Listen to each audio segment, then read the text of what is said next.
Hey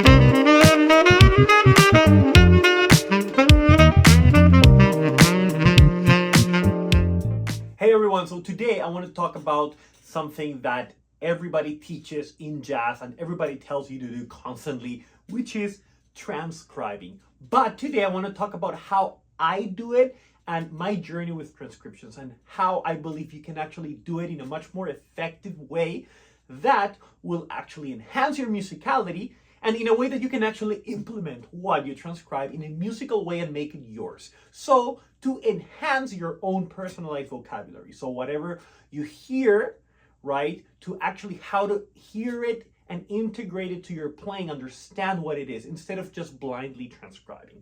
Because in the jazz school tells you to transcribe constantly in hundreds of solos. And even though that's a good thing, I don't feel it's the most effective thing if you don't know how to actually implement it to your playing. I spent, I think, a long time transcribing a few solos back when I was at Berklee, but I realized that it was not the most effective way to progress because it took me a long time to do. I had to write them down. And first of all, I didn't actually like the entire solo. Second, I would grab a few phrases that I liked and then I would have to play them on that exact same context. It's almost like, yeah, sure, I'm grabbing these phrases, but where am I gonna use them, right? They didn't flow naturally in my playing. It seemed like I was just, transcribing somebody else's speech and trying to speak it myself, right? And trying to tell a story with somebody else's words just didn't feel right, didn't feel proper. So today, I want to teach a much more effective way to do this. And it's something I started doing when I was back at Berklee.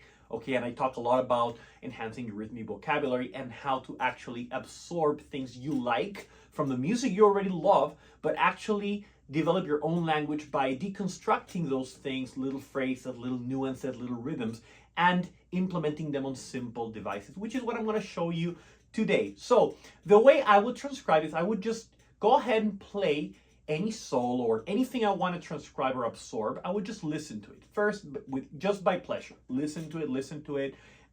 If it's a solo, and I'm going to show you right now in a just very well-known solo, Dexter Gordon solo over Cheesecake. I'm just going to pay attention and listen to it. Whatever phrase sticks out, I'm going to be like, okay, cool, that sticks out. I'm going to keep listening to the whole thing. Then I want to play it back. That's how I would do it the entire process. Listen back, and now pay even more attention to the phrases that really stick out. It's like, oh, that's a cool phrase. Okay, pause it, listen back. And listen to it a few times. Listen to where in the tune that phrase is being played that you like, and then transcribe it, okay? But the first thing you're gonna transcribe is rhythm, okay?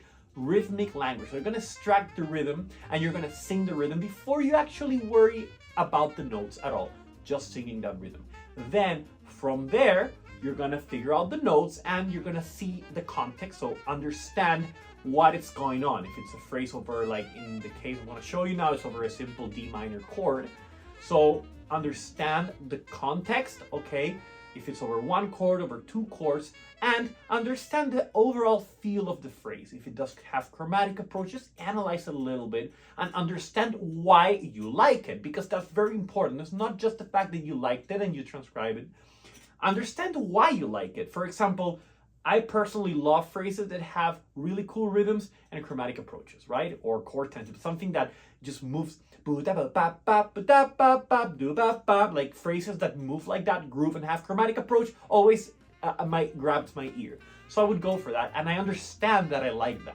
And this is really important. A lot of people don't understand why they like something, and this is why on my step-by-step framework and my system, and in my community, I teach exactly how to demystify and unlock all those sounds that you've already heard. Because a lot of times we have all of this in our ears, but we just don't know why we like it or what is it exactly that we like. Hence, we end up years transcribing, like myself, transcribing, memorizing patterns, memorizing solos, and trying to play them, but it just seemed very forceful. I would look at chord progressions, and I had memorized so many patterns and so many phrases that my solo sounded like a library of phrases, right? So I would look at a chord progression and I would be like, oh, here I'm gonna play this phrase, and then I played it, and then on this other chord, oh, a 2-5-1 in that key, I know this cool phrase. It was terrible. It sounded like, this mechanical thing. Imagine, I always compare improvisation to speech. Imagine if you have to speak only memorize sentences. So you're in a given context, and all of a sudden, the only thing you can do is just memorize sentences. It's gonna sound out of context or weird, right? And even worse, imagine if you transcribe somebody else's speech and you can only say those words. And it's like you have these blocks of sentences that you can speak. It's just weird. What you need is to have the fluency of the words, and maybe you hear what somebody else says, you like it, but you understand why and what you like from what he said, and that the way you translate it to your playing, right? It's not just about transcribing blindly. I hate that. And a lot of people do that. And I get a lot of students that are like, I'm transcribing, I'm memorizing patterns, but they're not coming out musical in my playing, okay? So that's why. Now, right now I'm gonna show you, just gonna play quickly a little bit of the solo of Dexter Gordon. I'm gonna grab one phrase that I like, and I'm gonna show you exactly my step-by-step process on how I would grab just that one phrase, integrate it to my playing, and deconstruct it in all different ways, and then actually play that little phrase on different contexts, change the rhythm, really make a lot of music out of just that one phrase that I transcribed. And I believe this is a much more effective way to transcribe anything that you want, and it's a much fun way to do it. Instead of transcribing an entire solo, you pay attention to what you like, you grab it, you deconstruct it, you understand it, you understand why you like it, not just understand the theory, but what is it that caught your attention? Is it the chromatic approach? Is it maybe a sharp 9? Your ear gets attached to those. Or maybe I love flat 13. You know, whenever I hear flat 13, I'm like, I need to grab that, right? So you pay attention to that and you start recognizing what you like, hence building your language that way. So I'm going to show you how to do that, and then grab the rhythm. And instead of playing the actual phrase, detach the rhythm and use that rhythm and play something else. That's such an amazing way. Rhythm is so underestimated. You can grab just the rhythm of what you transcribe and play completely different things just using the rhythm, right? You can change the context, you can put different play-alongs in different tempos, you can slow down the phrase, and all of a sudden you're playing it over a ballad. You can add notes, take away notes. In fact, once you figure out what you like and the things you like to hear, you can add more of those. So you can manipulate one phrase that I transcribed, for example, from Dexter Gordon, can become 10 phrases because I manipulate them musically. Instead of transcribing an entire solo, I focus on one phrase. For a few days, you can do that, and then you can go and do that with another phrase. All right, let's get started. Let's hear this famous Dexter Gordon solo over Cheesecake, and I'm gonna tell you which phrase I'm gonna grab.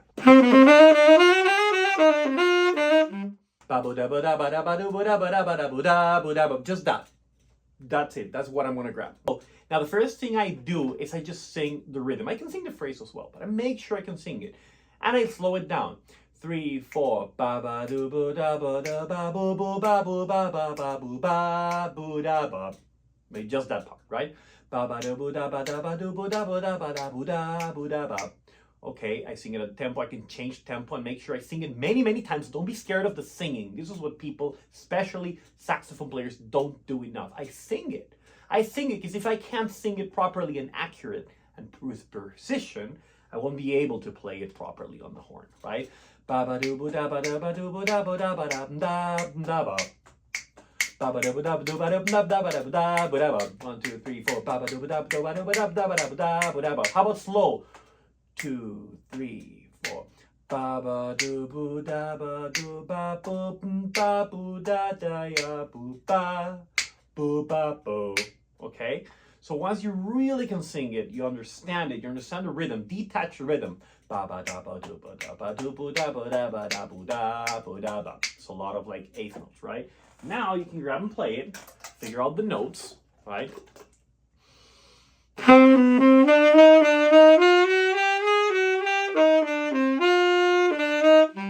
Okay, just grab that. Cool. It's over a D minor here for the horn. This is actually just one chord there, and it's pretty much what caught my ear is the chromatic approach. I really love those little chromatic phrases, so I know that what I like is this.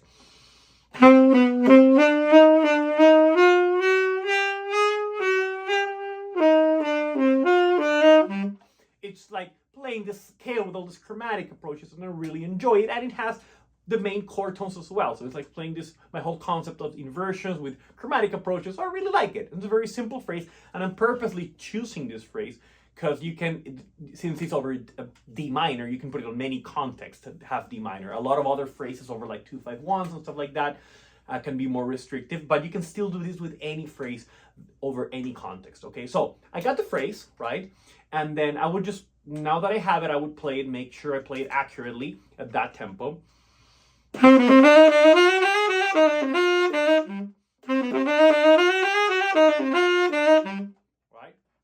Cool, now I'm gonna change tempos just for the sake of it.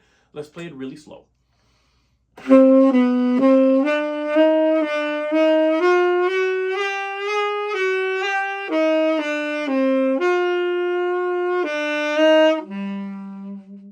Almost like if it were a ballad, right? Then you can play it fast. Okay, really try to get that phrase as it is. Really transcribe it. Now, here's where the fun and creative part begins. I'm gonna manipulate that phrase, okay? Instead of keep going and transcribing more, I'm gonna stick here. I'm gonna do a musicality practice. And this is what I love to do. And I show you that on, by the way, a free training you can grab down below. I left in the description a free training where I show you how you can grab and transcribe rhythms from all the music you love and extract, detach those rhythms and put them in your playing and combine them with a simple element like a scale and chords, and how you can drastically expand your rhythmic vocabulary, hence expanding your melodic language and become a better improviser with just rhythm. Okay, so little pause, parentheses, go to, I left a link with a free training. It's just 10 minutes of an amazing training that will show you step by step how you can grab rhythms from your favorite tunes, your favorite solos, and expand it'll really boost your improv skills that way. So you can find that on the link below in the description. Okay, so that being said, let's continue with this. So you basically, I'm gonna grab that phrase and I'm gonna stick with it. And the first thing I'm gonna do is manipulate the rhythm. So that's something that's easy to do.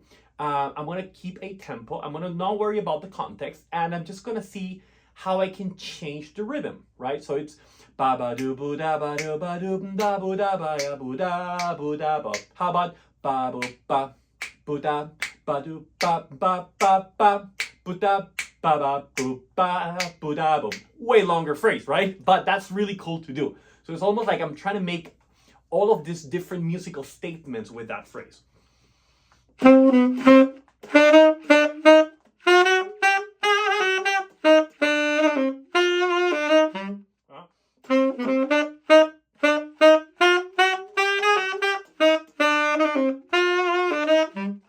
I'm doing, just messing around with the rhythm, but I'm being very accurate with it, right? Almost like if I tell you, imagine this is a sentence and you just want to say it in different ways. You know how some people say speak very fast, some people speak slower.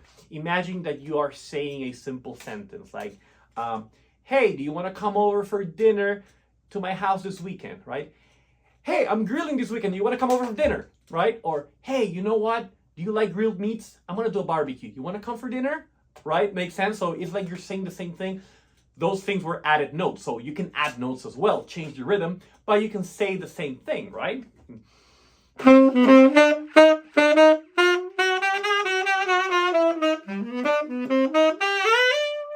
can use it as an inspiration to keep going somewhere else.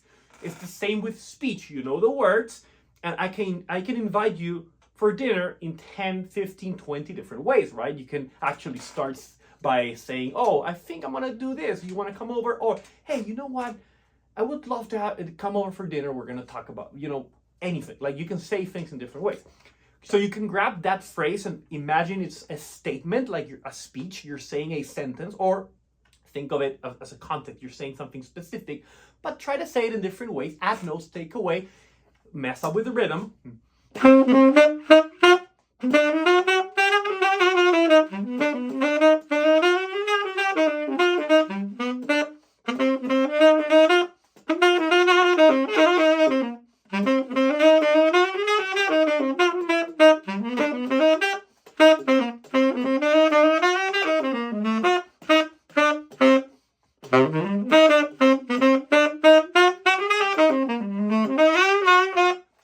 So you can actually use it as a jamming concept and stay around the phrase, mess around with the rhythm. Of course, this phrase is pretty much has that very potent minor sound, but that's great. You can grab a blues, you can grab anything minor that has a minor chord for a long time, mess around with this, which is what I'm going to show you now. So that makes sense. So basically change the rhythm, manipulate it, And then you can even take away notes, add notes, and let your ear guide you to use that as phrases and inspiration, but step away from it. So what happens is you use something as an inspiration. It's like with anything else. Let's say I tell you to just improvise a story, right? And you just, maybe you don't have any ideas right now. But then I tell you, maybe you read something from a famous author. You read a few sentences and you're like, oh, okay, cool. Oh, I got an idea now, right?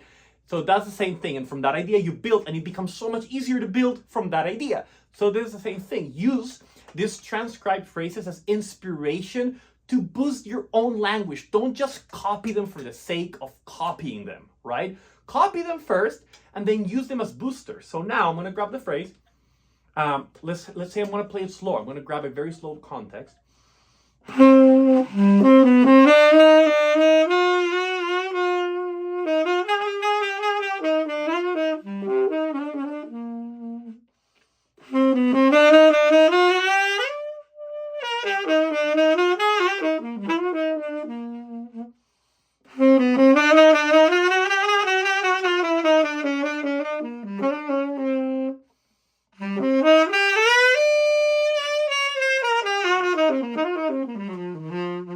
Has this bluesy vibe as well with all these chromatic approaches.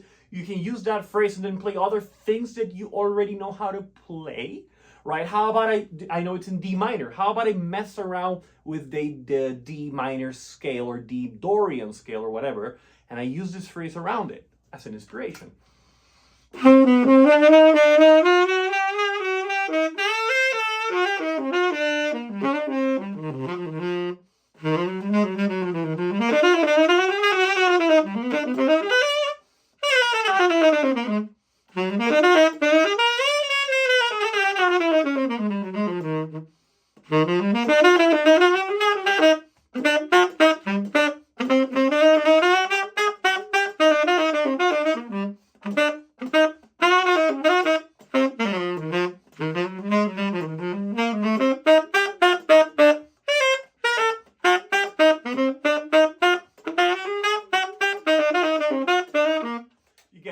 Right? So you can have a lot of fun with it, and then once you're bored with it, you try to play, like if you have the Real Pro, just put like a D minor, C minor concert.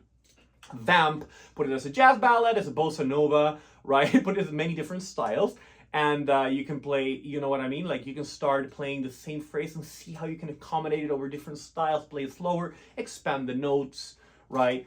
Add more notes like I did right now. I just grabbed other things from my vocabulary and integrated it and based on that little phrase. And then tomorrow you can do it with another phrase. Instead of transcribing an entire solo, you can grab little phrases that you hear and boost your language that way. Be creative. In my training, the one that you can grab below for free, I actually show you how you can grab, it's actually more rhythmic. I just grab the rhythm, not even the notes. The rhythm, and use that rhythm and play a simple C major scale. Or play any chords and use that rhythm. So that's what I'm going to show you now. How about I step away from those notes and I only detach the rhythm, right? This is so cool to do. Ba ba do bu da ba da ba do bu da ba da ba ya bu da ba da ba, right? So I can grab, let's go to another context. I'm going to grab a C major scale. And I'm going to sort of respect the rhythm and the kind of overall shape.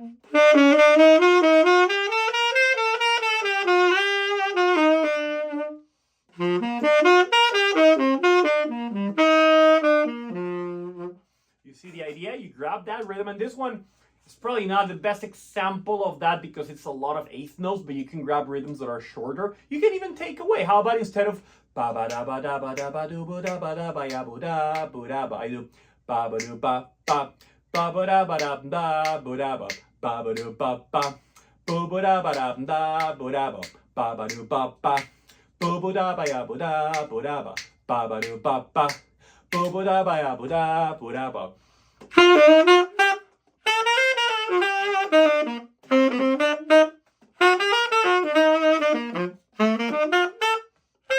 You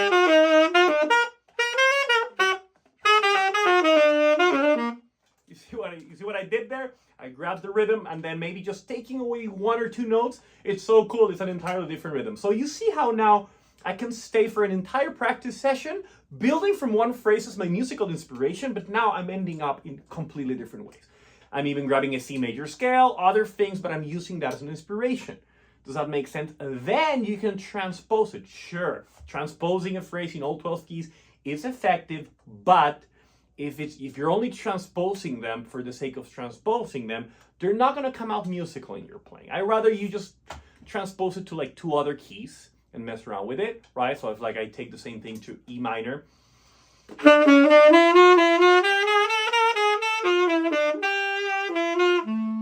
right? And then maybe like another key, I don't know.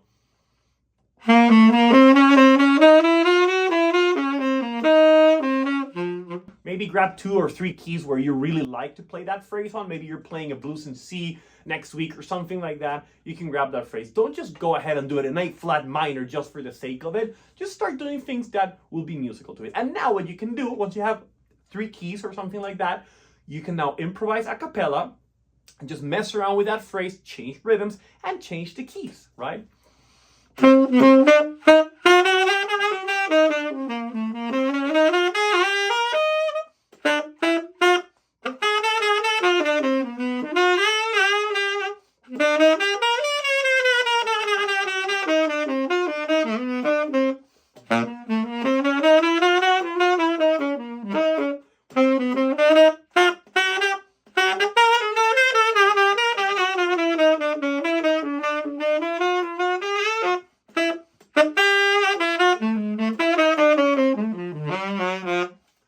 So using that as an inspiration, let's take it step by step then, okay? So to kind of recap. First thing, listen, pay attention to what you listen, and just pay attention to what your ear like sticks out to your ear. Then listen again, and then make sure it sticks out again. If it sticks out again, okay, grab it, pause it, repeat it, listen to the phrase, transcribe it slowly, sing the rhythm of the phrase before you transcribe the notes, then transcribe the notes, and then understand why you liked it. Before you do anything else, why? Is it the chromatic approach? Is it the rhythm? I always did this with phrases I transcribed. Why do I like it? Most of it, it has this specific tension, and you know what? I love it. It has this very specific other thing, and when you start understanding what you like, next time you hear it again, you'll instantly know, oh, that's a chromatic approach to the third. You don't have to overthink it. You just understand why you like a phrase, right? Then I grab the phrase, manipulate it, right? Don't just stay with that phrase. Slow the tempo, up the tempo, change the rhythm, manipulate it so that you use it as an inspiration to say the same things in different ways, changing the rhythm, right? Then turn it around. Only grab the rhythm and detach the rhythm from the phrase, right? Forget about the notes, detach the rhythm, maybe manipulate a little bit like you saw me doing, and then just use that rhythm and use an entirely different resource, right? This was in D minor. I'm using C major scale, blues scale, any 2 chords, whatever you want, diminished scale if you want. That's going to bring out musicality on all of those other resources that you know. Sticking with one at a time, you're grabbing only the rhythm of that phrase, maybe even deconstructing the rhythm, etc. Then you can go back to the original phrase, transpose it to 1, 2, 3, 4 keys that you think are going to be valuable for you, for what you play. You know, a lot of people are crazy about 12 keys. Maybe if you're not going to be the bebop master player, I get a lot of students that just want to play great soul or funk or blues. Then just do it on F, do it on G, do it on C, do it on keys that you will play likely and that sound good to you. And then you can just a cappella improvise using that, manipulating, changing the rhythm, and kind of using the phrase as an inspiration to step away from it. Like I said, you're improvising a story inspired from something you read, right? Rather than coming up with a story from zero, you're using a little text as an inspiration. It's the same thing, using the phrase. And then you can keep going and grab other things from the solo. So what I want to show you now, so I'm going to put a few play-alongs, okay? And I'm going to show you how the first one is just going to be you're going to just hear me play over a D minor vamp, just 1 chord. And then I'm going to actually play in the context of C major. I'm going to play 2-5-1, D minor 7, G7, C major. And I'm going to grab this phrase and use it to inspire a beautiful 2-5-1 phrase. And I'm just going to play around the rhythm of the phrase, the actual phrase, and I'm going to extend that. So basically, I'm going to create a lot of music using that phrase, okay? That's how I practice expanding my language. So I'm going to show you that. So the first one you're going to hear right now is a medium swing, only D minor 7.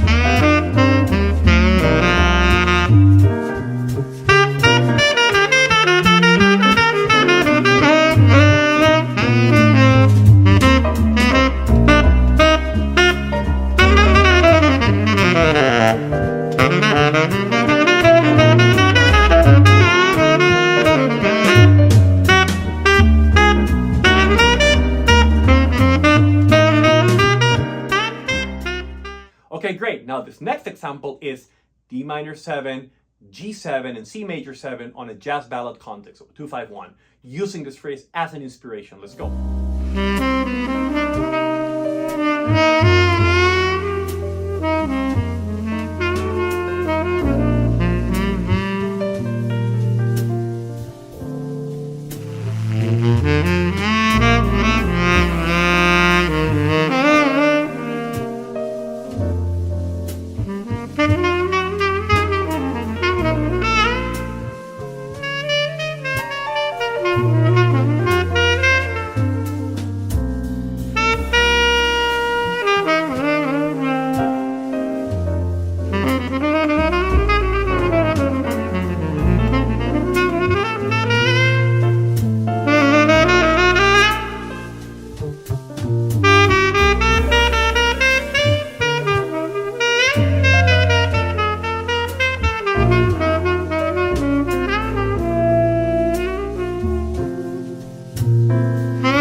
So let's do a fun one. I have to do this one because I'm Latin American. So we're going to do a little montuno. It's just going to be a jazz turnaround. For the tenor, it's going to be D minor 7, G7, C major 7, A7. Okay, but I'm going to be improvising using that phrase, but now I'm going to kind of put more Latin rhythms and really play with rhythm a lot more. See how I build from that phrase, all right? Let's go.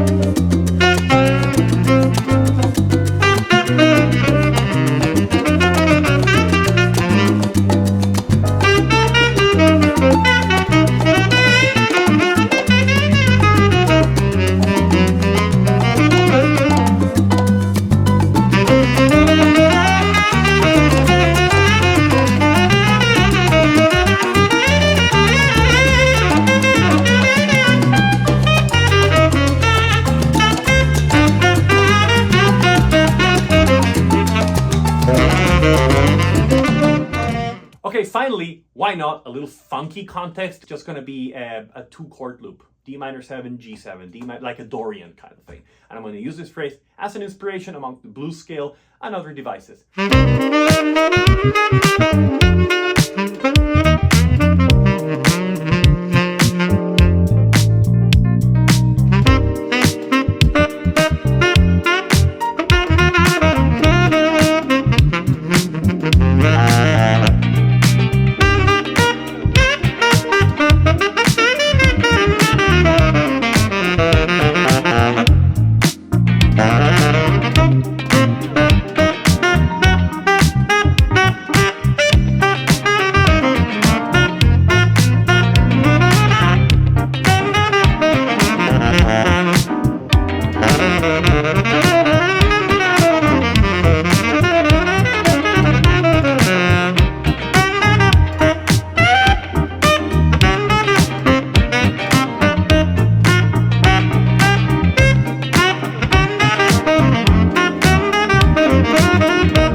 everyone. I hope you enjoyed those examples, and hopefully you're realizing the power of just focusing, like narrow the focus, expand the depth. That's my whole thing, right?